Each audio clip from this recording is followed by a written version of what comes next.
Hey everybody, Corky here. Um, I wanted to thank all the people watching YouTube for liking my videos. I did one the other day on playing in flats and sharps, and within 24 hours, I had 500 views and I had about 6 comments, so it's real exciting to know that people actually care about what you're, putting out there. So thank you all. Today I'm going to do a little more of that type of thing. It's going to be a little bit longer today. Um, I'm going to talk about unlocking the fretboard, and please don't imagine that I think that I have fully done that, because it's a world. Had kind of a rough day today. I broke a sitar string, and being, mentored on the Indian sitar, learning Hindustani classical music. I'm 70 years old and I'm totally lost. And I broke a string today, and breaking a string on a sitar is a bad thing. But it reminded me of the early days with guitar, and certainly the guitar was, a mountain to be overcome because there's so many different styles of guitar playing and so many different terms that people use. A lot of the young boys that I watch on YouTube today teaching guitar, they use a lot of terms that I never heard of because I just learned to play, uh,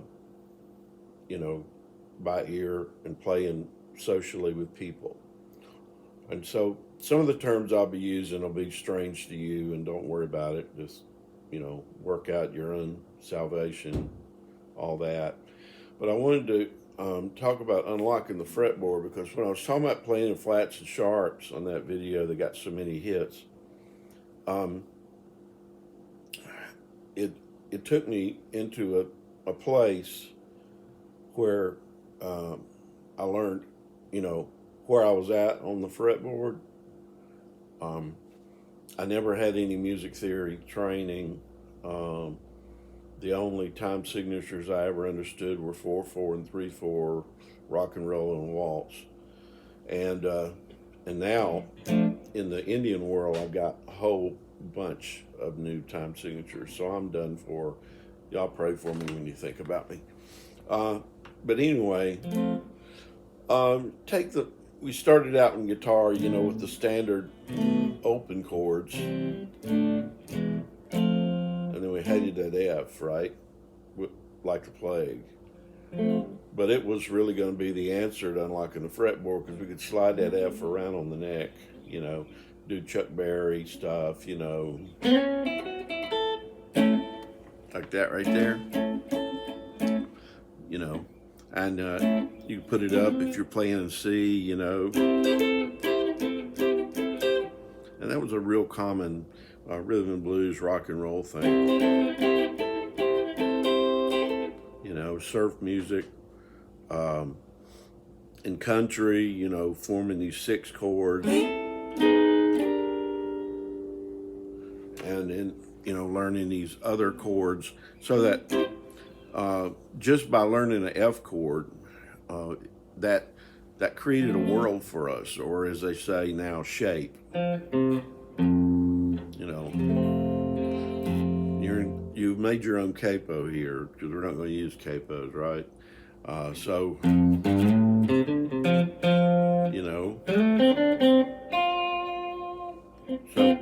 F, there's a D form, or if you want to say C form. So just starting with that one. Now, for me, learning scales was a process that came from learning licks, first of all. There are certain guitar players in the popular world who taught us endless amounts of licks. Joe Walsh is one of them. I've been stealing licks from him since the 60s. John Fogerty, Credence, like Green River.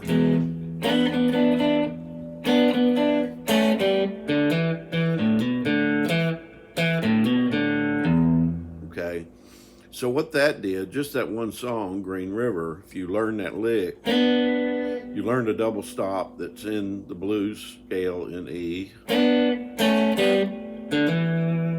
then you learn hammer-ons and pull-offs, you know, and Hendrix, you know. So we learned that.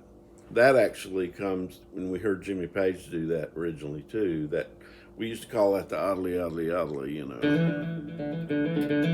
Or we might go, you know, and that originally comes from Les Paul. Once you become well versed in listening to all the different styles of music, you get clues and hints about where those licks came from, and Les Paul definitely invented that one. Jimmy Page used it, Hendrix used it. It's just a hammer on, like if you're in, and then, you know, as you're learning blues, you're learning obviously the shuffle pattern, you know.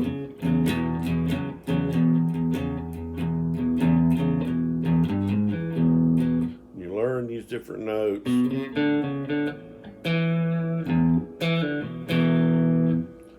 In that. So for me, it was learning licks, you know, whether it was, you know, Whole Lot of Love.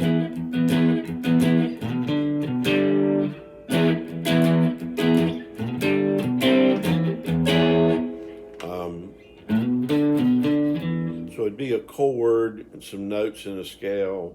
These were the licks, like Sunshine, you know.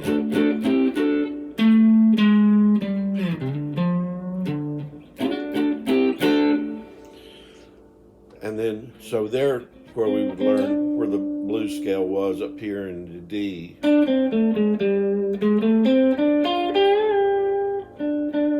And you got there not just by listening to the lick of the song, or if you want to say the hook, but listening to the solo, you know, and Clapton, of course, is in Sunshine. He's in the major scale a lot.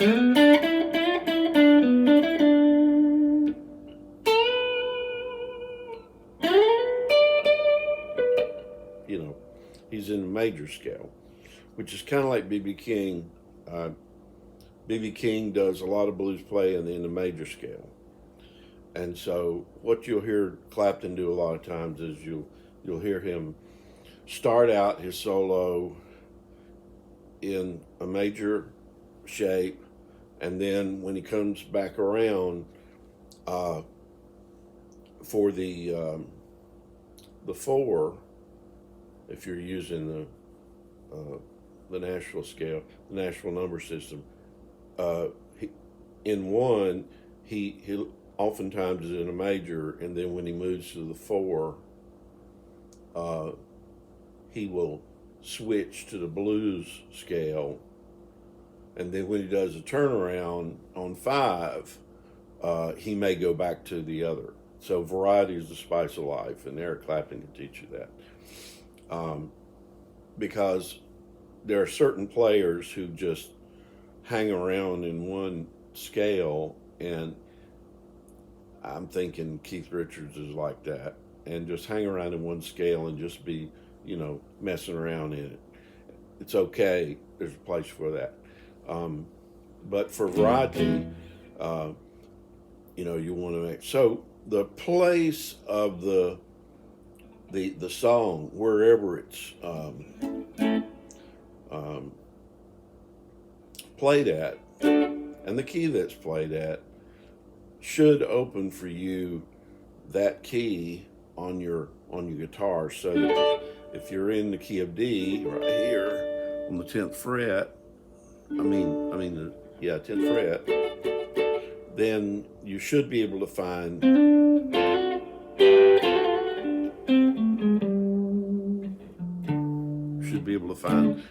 a scale, blues scale in that, because the blues scale in that would be this,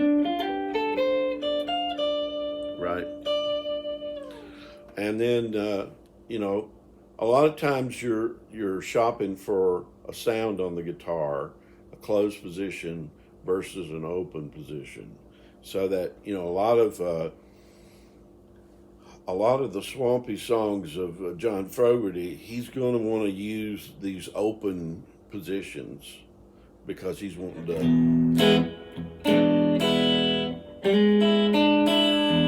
you know, like Polk Salad Annie, you know.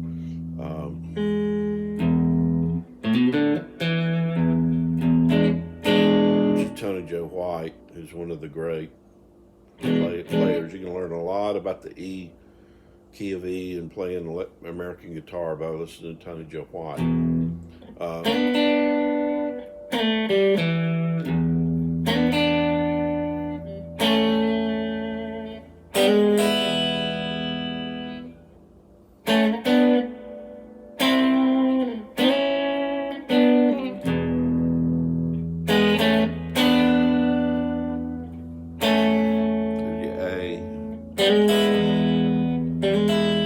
And that's a little swampy thing there, and it's used in a lot of Creedence and Tony Joe White. So for swampy stuff, you know, you want to be down in those open positions. You can have those strings ringing out. Sunshine of Your Love by Cream is in a closed position until you get down to your turnaround.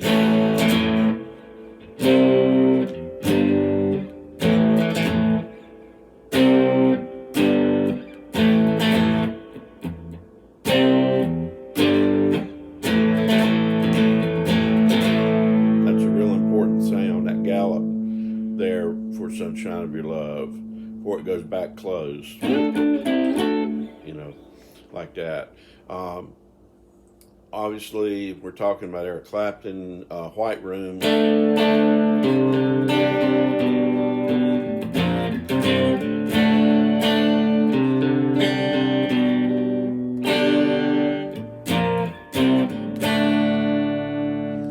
Those kind of progressions, which that is a bass line walking down in White Room.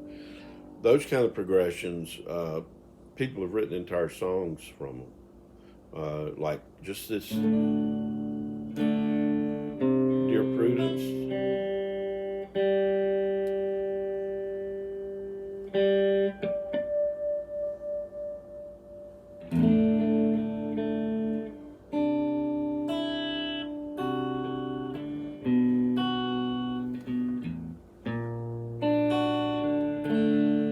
Walking Down Bass. Dylan did this early with doing House of the Rising Sun.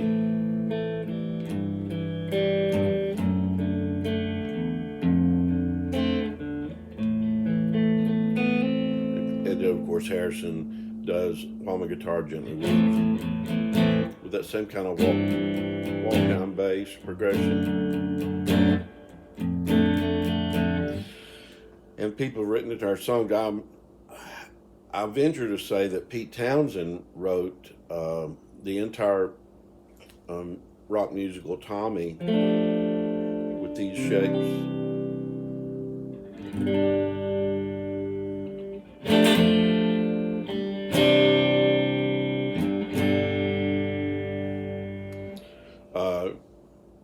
So these things, they cue you to the way certain notes happen. James Taylor's a great songwriter who will take a guitar formation and write an entire song off of it. You know, some songwriters are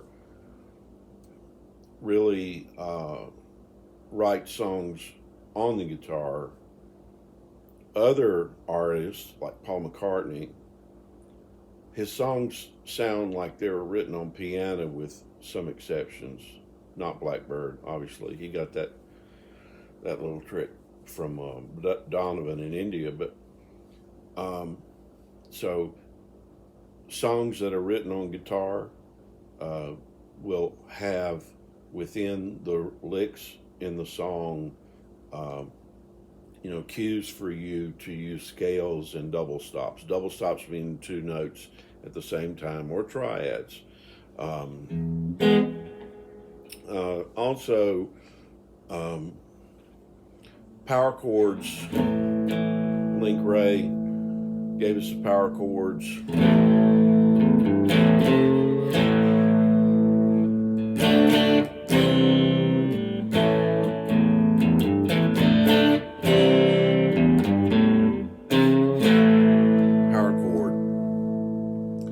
And it's funny because Rumble that he did.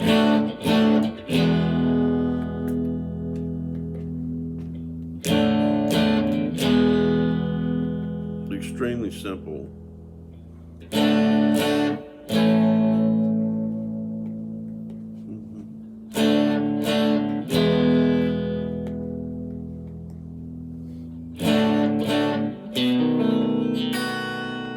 Just E, A, and B7.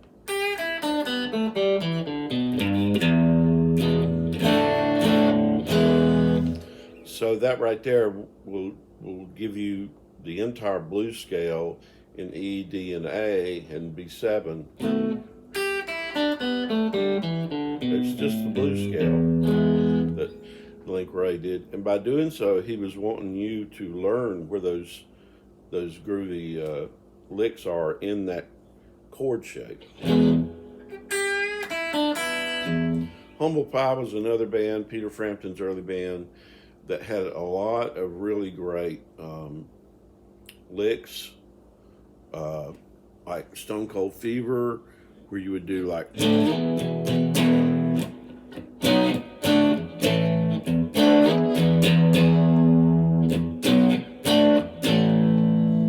these power chords, and then of course he'd go into that and all it is, that's the blues scale, and they add that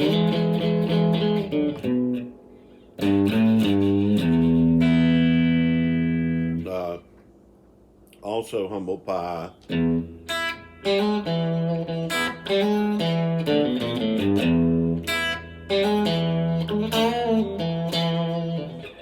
what that does is, it's had a high E, then you toggle this in E.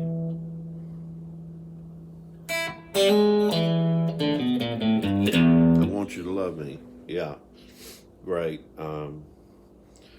So these shapes, and then when you get into playing in other music, like, minor keys,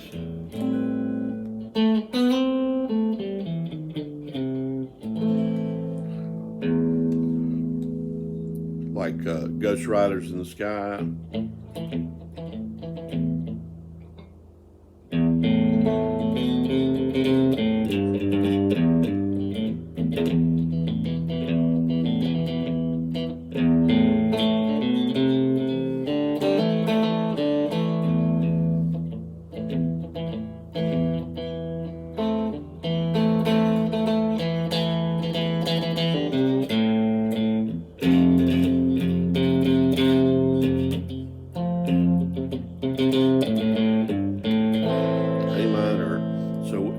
In learning that standard, Ghost Riders in the Sky, you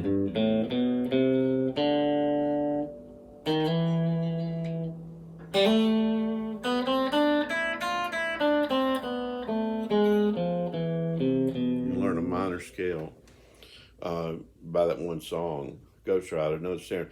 And this is why I believe that the Wildwood Flower was so prominent in early American old-time music, and when the way Ma Carter did it in C, I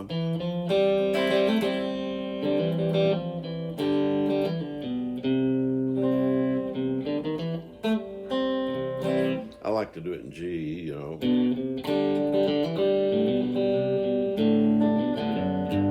And what Wildwood Flower does is it opens up for you the notes in a G scale.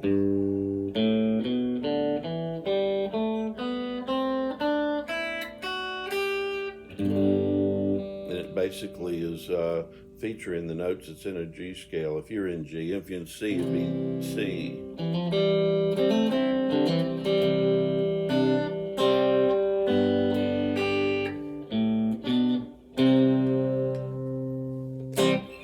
So there's some ideas about unlocking the fretboard, because a lot of times I'll be playing with a band or something. If they get in, like, say, the key of A, then I might be thinking about Steve Cropper. And if I think about Steve Cropper or Roy Buchanan, some songs I've learned by them, and I'm in that realm. Same with Pete Townsend or Joe Walsh, anybody like that. Okay, hope that's helpful. See y'all. Bye.